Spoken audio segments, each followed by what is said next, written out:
పొద్దున్న లేచి రెడీ అయ్యి టిఫిన్ కట్టుకుని 2-3 బస్సులు మారి ఆఫీస్కి వెళ్ళి వాళ్ళు చెప్పే అడ్డమైన పనులు చేసి అందరికి మంకీసులట్టు కొట్టి సాయంత్రం వచ్చేసరికి ఇదిగా ఈ పిండేసిన వాటర్ ప్యాకెట్ లాగా నెల ఆఖరికి జీతం రాక బస్ పాస్ కూడా కొనలేక ఎలా బతుకుతావరా? ఎలా బతుకుతున్నారా?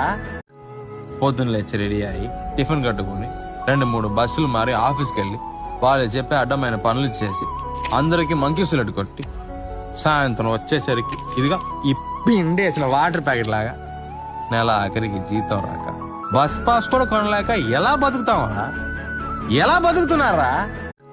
పొద్దున్న లేచి రెడీ అయ్యి టిఫిన్ కట్టుకుని 2-3 బస్సులు మారి ఆఫీస్కి వెళ్ళి వాళ్ళు చెప్పే అడ్డమైన పనులు చేసి అందరికి మంకీసులట్టు కొట్టి సాయంత్రం వచ్చేసరికి ఇదిగా ఈ పిండేసిన వాటర్ ప్యాకెట్ లాగా నెల ఆఖరికి జీతం రాక బస్ పాస్ కూడా కొనలేక ఎలా బతుకుతావరా? ఎలా బతుకుతున్నారా?